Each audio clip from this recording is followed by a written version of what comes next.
चलिए, एक और मुद्दा जो आज की राजनीति में बेहद ही गर्मा गर्म हो गया है और वो है भोजशाला में जिस तरह से कोर्ट का निर्देश आया है, आदेश आया है, उसको लेकर खलबली मच गई है। अब अयोध्या के बाद सबसे बड़ा फैसला अगर कोई रहा तो वो यही रहा, लेकिन अब ये सवाल उठ रहे हैं कि क्या इसके बाद अब काशी और मथुरा की बारी है। चलिए आइए जरा हम सुन लेते हैं कि क्या फैसला आया है, उसके बाद मेहमानों का रुख करेंगे। भोजशाला के केस में ऑनरेबल इंदौर हाईकोर्ट का बहुत ही ऐतिहासिक फैसला आया है, जिसमें ऑनरेबल इंदौर हाईकोर्ट ने जो एएसआई का 7 अप्रैल 2003 का ऑर्डर है उसको पार्शियली क्वैश किया है और हिंदू समाज के लोगों को वहां पे पूजा पाठ का अधिकार दिया है। कोर्ट ने भोजशाला कॉम्प्लेक्स को राजा भोज का माना है, एक सरस्वती स्कूल माना है लर्निंग का। साथ ही साथ इसमें सबसे महत्वपूर्ण बात यह है कि भोजशाला के केस में जो हमारी मांग थी कि वहां से लंदन के म्यूजियम से मूर्ति वापस लाई जाए, कोर्ट ने कहा है कि सरकार इस रिप्रेजेंटेशन को कंसिडर करे।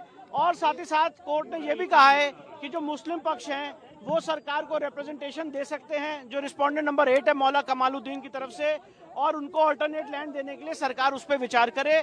पर सबसे महत्वपूर्ण बात यह है कि कोर्ट ने यहाँ पे हमें पूजा पाठ का अधिकार दिया है। मैनेजमेंट के लिए सरकार को कहा है कि वो उसके मैनेजमेंट के लिए चीजें देखे, और जो एएसआई का ऑर्डर था 7 अप्रैल 2003 का, जो यहाँ पे नमाज की अनुमति देता था, उसको कोर्ट ने सिरे से खारिज कर दिया है। भोजशाला केस में जो हाईकोर्ट का फैसला आया है, इससे यकीनी तौर पर मुसलमानों को काफ़ी मायूसी हुई है, क्योंकि आज से नहीं बल्कि सैकड़ों सालों से मुसलमान वहाँ मस्जिद में नमाज अदा कर रहा है। बहरहाल ये हाईकोर्ट का फैसला है, अभी मुसलमानों के पास सुप्रीम कोर्ट का दरवाज़ा खुला हुआ है।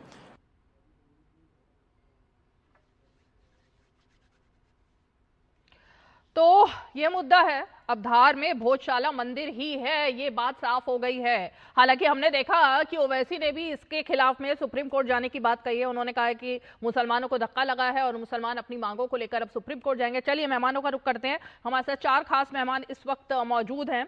हमारे साथ साध्वी प्रज्ञा भारती जी मौजूद हैं, अशोक यादव जी समाजवादी पार्टी का पक्ष रखेंगे, विजय शंकर तिवारी जी हमारे साथ वीएचपी के तरफ से बात करने के लिए हैं। लेकिन झटका क्यों लगा है अशोक यादव जी?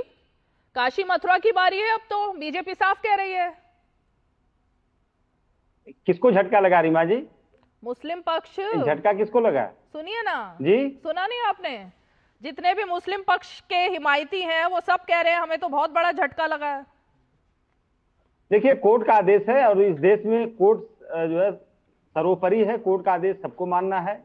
सवाल यह है कि जब भारतीय जनता पार्टी के लोग कहते हैं कि हिंदुत्व खतरे में था, 2014 के पहले हिंदुत्व खतरे में था और हिंदुत्व को बचाने के लिए, हिंदुओं को बचाने के लिए एक तथाकथित चोला पहन के ये सत्ता पा गए, और उसके बाद फिर जनता के बच्चों को पेपर लीक होने से कौन बचाएगा?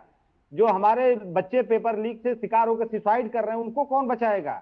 जो आए दिन भ्रष्टाचार के भेंट चढ़ चुकी उत्तर प्रदेश जल जीवन मिशन की टंकियां धराशायी, उनसे कौन बचाएगा? इन भ्रष्टाचारियों से। सरकार का जो काम होता है, जो क्राइम एंड करप्शन को कंट्रोल करना, zero tolerance and crime and corruption का नारा देती है सरकार, वो काम कौन करेगा? जब पूरी सरकार धर्म बचाने के नाम पर लोगों को बेवकूफ बना रही है तो ये सब काम कौन करेगा? अगर जनता ने वोट दिया है ना सरकार को, सरकार के लिए सरकार बनाने का सरकार का रोल क्या होता है? दिक्कत हो गई अशोक जी, इतनी दिक्कत हो गई, इतनी दिक्कत हो गई विजय शंकर तिवारी जी। नहीं, दिक्कत नहीं है। हाँ, दिक्कत नहीं है। कहाँ का मुद्दा आप कहाँ से जोड़ रहे हो? पेपर लीक आपके लिए तो ये आस्था का विषय होना चाहिए था भाई, सनातन की जीत हुई है। देखिए ऐसा है रीमा जी, सनातन जितना भाजपा वाले मानते हैं उतना हम लोग भी मानते हैं। हाँ तो खुश होइए, सनातन की दुकान नहीं खोले हैं तो खुश नहीं होंगे? सनातन की दुकान खोल के, सनातन की दुकान हम लोग नहीं खोलते हैं। तिवारी जी जवाब दीजिए। रखते हैं। ओके, ये सनातन की दुकान खोल के लोगों को बेवकूफ बना रहे हैं। मैं देता हूँ। ऐसा है कि अभी यादव जी बात कर रहे हैं, इनका बस चले तो इसको इस्लामिस्तान घोषित करवा दें। ममता जी हैं, अखिलेश जी हैं, ये सब इसी ये कह रहे हैं ना सनातन की दुकान नहीं खोल के रखें, तो वास्तव में इन्होंने जो दुकान खोली हुई है वो तो सारे देश को पता है कि दुकान का लिए खोली है, तो सही बात है। दुकान चलाइए सनातन।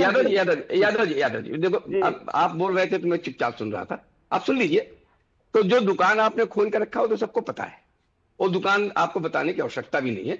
मैं तो संदर्भ में आता हूँ, भोजशाला के संदर्भ में आता हूँ कि एक सांस्कृतिक धरोहर है ये भोजशाला, और ये सबको पता है कि खिलजी ने इसको तोड़ा और तोड़ने के बाद फिर उसी के ईंट गारे से, उसी प्रतिमूर्तियों से, उसी मटेरियल से ये दूसरा ढांचा तैयार हुआ, जिस पर उस जो अन्याय हुआ हिंदुओं के विचार के साथ, आस्था के साथ, उसका सुधार किया है माननीय उच्च न्यायालय ने। उसको आप स्वीकार करने के बजाय आप उसमें चले जाते हैं, फलाने में चले जाते हैं, ठिकाने में चले जाते हैं। उसके लिए आपको बहुत बहुत समय यादव जी। आज जिस विषय की चर्चा है, आप भाई सरस्वती माँ की पूजा आप भी करते हैं, उसी का मंदिर है, उसी मंदिर की बात हो रही है। उसको हाई कोर्ट का निर्णय आप खुश होना चाहिए कि बहुत अच्छा है निर्णय है और ये हम सबके लिए ठीक है। आज कोई विवादित विषय ही नहीं है, उस विवाद को हाई कोर्ट ने सुलझाया है, तो उसके समर्थन में आपका मत आना चाहिए। भागना क्यों चाहिए? तो आप भी हिंदू हैं और उसको स्वीकार करना चाहिए। अशोक जी देखिए, अब समझ में आ गया है कि जिन जिन नेताओं ने सनातन को ठुकराया उन्हें जनता ठुकरा रही है, जिन जिन नेताओं ने सनातन को गाली दी उनको जनता सबक सिखा रही है। तो ये सबक आपको पश्चिम बंगाल से मिल जाना चाहिए ना अशोक जी। अब देखिए यूपी में भी चुनाव है। रीमा जी, पश्चिम बंगाल की जीत को अगर भाजपा के लोग अपनी जीत बता रहे हैं तो ये तो उनकी मूर्खता है। जिस तरह से आप देखिए, तमाम सुनिए, इतिहास में आप देखेंगे तमाम आक्रांताओं का जिक्र आता है, जो तमाम आक्रांताएं हिंदुस्तान को लूटे। हाँ। उसी तरह से भारतीय जनता पार्टी की एक आक्रांता के रूप में जो हमारे लोकतंत्र को लूट रही है, संविधान को लूट रही है और हमारे वोटों को भी लूट रही है। SIR के माध्यम से सरकारें लूट ले जा रही है विपक्ष की। तो ये इसको अगर आप जीत कहें, इस लूट को अगर आप जीत कर रही हैं, तो मुझे लगता है कि ये लोग अपना आईना में साध्वी प्रज्ञा भारती, ये तो कमाल हो गया। मतलब अशोक जी कह रहे हैं जो मुस्लिम आक्रांता रहे, जिन्होंने हमारे धार्मिक मंदिरों को, हमारे धर्म को तहस नहस करने की कोशिश की, और जो हमारे धर्म को बचाने की कोशिश कर रही है बीजेपी, दोनों एक है। देखिए बात ऐसी है रीमा जी कि इनकी प्रॉब्लम तो बहुत जायज है, क्योंकि ये लोग तुष्टीकरण की राजनीति करते हैं। कम से कम मंदिरों को तो राजनीति से दूर रखना चाहिए। आज भोजशाला मामले में आया निर्णय केवल एक कानूनी फैसला नहीं है, बल्कि सदियों से दबाए गए सत्य की पुनर्स्थापना है। यह सत्यमेव जयते की भावना का जीवंत उदाहरण है। सत्य को दबाया जा सकता है पर हराया नहीं जा सकता। और हिंदू समाज ने हमेशा ही न्यायपालिका पर विश्वास रखा है और आज न्यायालय के निर्णय ने उस विश्वास को और मजबूत किया है। इनको ये समझना होगा कि इतिहास को छुपाने और तथ्य को नकारने की कोशिश लंबे समय तक चलती रही, लेकिन अंततः सत्य ही सामने आता है। और क्योंकि इस सरकार ने वो प्रयास किए हैं, तो सरकार तो साधुवाद की पात्र है। इनको अपनी तुच्छ मानसिकता से बाहर आना पड़ेगा। देखिए, हमारे लिए ये मैटर नहीं करता कि यहाँ पर अशोक यादव जी बैठे हैं या फिर कोई रशीदी जी बैठे हैं या कौन। बात यह है कि सनातन से इनको समस्या क्या है। अब जनता भी जाग चुकी है। जिन लोगों ने सनातन का उन्मूलन, विनाश हो, सनातन मलेरिया है, सनातन कोविड है, जनता ने उन्हें सिरे से निकाल दिया। जिन्होंने हिंदू आस्था को ठेस पहुंचाई है, हाँ। ये बात इनके सामने है। अब तो समझना होगा भाई। अशोक यादव जी, आपके इतने बड़े स्पोक्स पर्सन वो ब्राह्मणों को गाली दे दें, वो हर जाति के लोगों को गाली दे दें। ब्राह्मणों की तुलना किससे की थी मैं तो नाम भी नहीं लेना चाहती। मतलब क्या चल रहा है ये समाजवादी पार्टी वालों का। अब सनातन, आक्रांता, बीजेपी, सबको एक कर दिया आपने। देखिए रीमा जी, सनातन एक धर्म है जो पूरा हिंदू समाज को मानता है और ये इटर्निटी है, ये अनंत काल से चला हुआ आ रहा है। इसमें जितनी आस्था इनकी, इससे ज्यादा आस्था हमारी है। लेकिन सनातन जिस तरह कहावत है, प्रज्ञा जी रुक जाइए, जिस तरह कहावत है कंबल ओढ़ के घी पीना, तो उसी तरह सनातन का एक कंबल भाजपा ने बनवाया है और वो कंबल को ओढ़ रही है और अंदर घी पी रही है। और घी कौन सा पी रही है? पेपर लीक माफियाओं को संरक्षण दे रही है, भ्रष्टाचारियों से संरक्षण दे रही है, मतलब घाटी पर कुछ नहीं बोलना है। जिस तरह से ब्राह्मणों को गाली दी जाती है उसके सपोर्ट में आप बैठ जाते हैं, लेकिन आप किसको पेपर लीक से जोड़ रहे हैं? आप मतलब खुशी का एक शब्द तो निकल के आता कि हमारे मंदिर, जिनके ऊपर जो हमारी आस्था का विषय है, हमारे धर्म से जुड़ा है मामला, उसकी जीत हुई है, तो खुशी होना चाहिए था ना थोड़ा सा। देखिए, हमारी खुशी, कोर्ट के कोई भी आदेश आता है रीमा जी, कोर्ट का आदेश का हम लोग सम्मान करते हैं, उसमें कोई टिप्पणी नहीं है। ठीक है, लेकिन विजय शंकर तिवारी जी, क्या माना जाए कि अब काशी और मथुरा ये बीजेपी के एजेंडे पर हमेशा से रहा, अब उसको भी आगे बढ़ाने की कोशिश होगी, शायद फिर अशोक जी को दिक्कत हो जाएगी?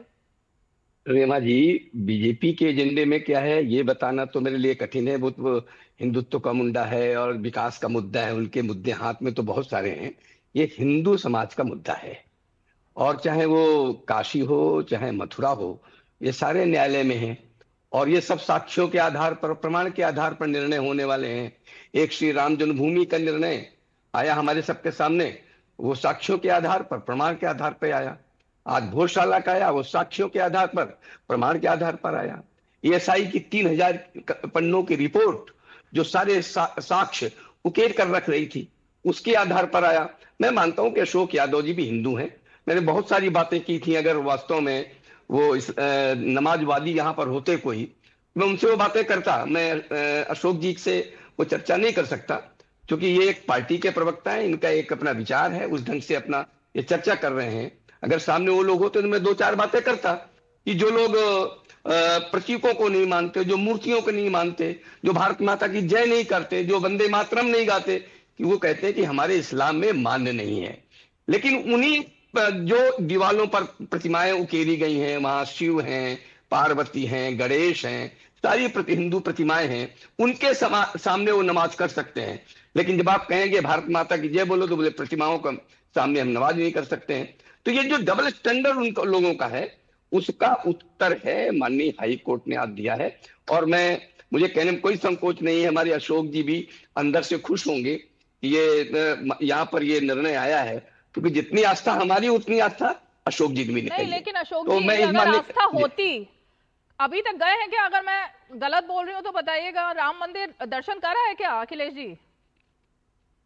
देखिए रीमा जी, शिव शक्ति अक्षरेखा पर नहीं किया हम ना लोग अभी? केदारेश्वर महादेव का, सुनिए शिव शक्ति अक्षरेखा पर हम लोग केदारेश्वर महादेव का भव्य और दिव्य मंदिर बना रहे हैं, जो हिंदुस्तान में, मैंने पूछा राम मंदिर के दर्शन किए क्या? विलक्षण मंदिरों में से एक है, हिंदुस्तान के विलक्षण मंदिरों में से एक है। और आप सबको हम लोग बुलाएंगे वहां पर, जो उस मंदिर का उद्घाटन होगा। हम बिल्कुल आएंगे, पूजा करिए, मतलब भगवान राम की पूजा करिए, लेकिन भगवान राम मंदिर से दिक्कत क्या है? देखिए, किसी से दिक्कत नहीं है, तो गए क्यों नहीं अभी तक? पार्टी के आइडियोलॉजी से दिक्कत है। लखनऊ से 1-1.5 घंटे का रास्ता नहीं है, जब चाहे तब जा सकते हैं। अब तो और भी कम हो गया है रास्ता। मैंने क्या कहा? मैंने कहा कि समाजवादी पार्टी दुकान नहीं खोलती धर्म की, समाजवादी पार्टी आस्था रखती है। तो इतना बड़ा मंदिर क्यों बनवा रहे हैं फिर इतना बड़ा मंदिर क्यों बनवा रहे हैं? वो आस्था से वशीभूत होकर के हम लोग बनवा रहे हैं। तो राम मंदिर आस्था का विषय नहीं है आपके लिए? इनकी आस्था सिलेक्टेड है रीमा जी। हाँ, मतलब गजब है। बिल्कुल आस्था का विषय। हमने कहा कि हम भगवान राम का सिलेक्टेड आस्था है इनकी, सिलेक्टेड श्रद्धा है, लेकिन दुकान नहीं चलाते हैं। अपूर्ण मंदिर का चुनाव को देखते हुए उद्घाटन कर दिया, और उसके बाद भगवान के यहाँ पर अब मुझे है इनको जवाब मंदिर का देना है। उद्घाटन किया था इन लोगों ने अशोक जी, चलाने के अशोक जी, नहीं, ये गलत बात है। ये इतनी सिलेक्टेड आस्था को लेकर चल रहे हैं कि सदियों के संघर्ष, तप और धैर्य के बाद यह क्षण आया है, और इनको ये बात समझ नहीं आ रही कि भारत की अस्मिता की जीत है ये। आज पूरे देश में एक संदेश गया है कि न्याय देर से मिल सकता है, लेकिन जब मिलता है तो इतिहास बदल देता है। हिंदू समाज ने हमेशा संयम, संवैधानिक मार्ग और शांतिपूर्ण संघर्ष का रास्ता चुना है। लेकिन ये देखिए, जब आस्था की बात है तो हमारी आस्था के साथ खिलवाड़ हो जाए। कितना सिलेक्टिव इनका आस्था है, देख रहे हैं। राम मंदिर नहीं जाएंगे, लेकिन एक मंदिर स्वयं बनवा रहे हैं because of their political ego. तो राजनीति को तो आप भगवान राम और भगवान श्री कृष्ण से दूर रखिए ना। यादव वंश से आते हैं आप भगवान श्री कृष्ण के वंश से आते हैं। कम से कम अब तो थोड़ा सा सम्मान करिए। इफ्तार में चले जाते हैं और राम मंदिर में नहीं जाते हैं, और फिर जब आस्था की बात आती है तो ठेस पहुंचाते हैं, रामचरितमानस की प्रतियां फाड़ देते हैं। आपकी पार्टी में प्रमोशन हो जाता है तो थोड़ा पीछे जाएंगे ना। तो इतिहास इतना गहरा है आपका कि आपको स्वयं सोचने को मजबूर हो जाएंगे और आपको चोट पहुंचेगी। सोफिया खान जी, देखिए, मस्जिद और मंदिर, बात तो फिर वही हो गई। पश्चिम बंगाल में सनातन की जीत हुई थी, एक फैसला आज आ गया है, तो आप वेलकम करेंगी? क्योंकि विनय शंकर जी आपका वेट ही कर रहे थे कि आप जुड़ें जल्दी से।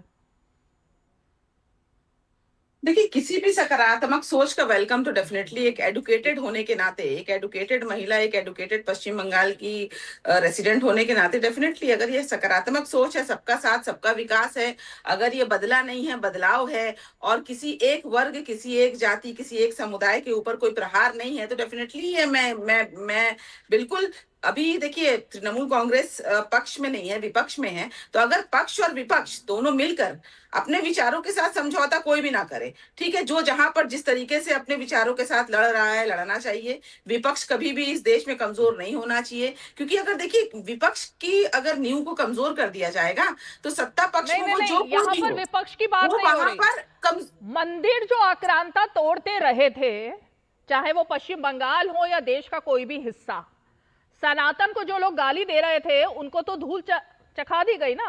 बंगाल में भी चखाई गई, यूपी में भी चखाई गई, अभी तो बात उसकी चल रही थी। बातों को देखिए, आपने बहुत ही थोड़ा एक प्रोवोकेटिव टाइप में पूछा मुझसे। क्यों? मैं फिर से अपने स्टेटमेंट पे कायम रहती हूँ कि एक एडुकेटेड महिला होने के नाते, भले मैं किसी एक मुस्लिम वर्ग से आती हूँ, लेकिन कभी भी कोई भी इंसान मंदिर और मस्जिद के टूटने पर खुश नहीं हो सकता, कभी नहीं हो सकता।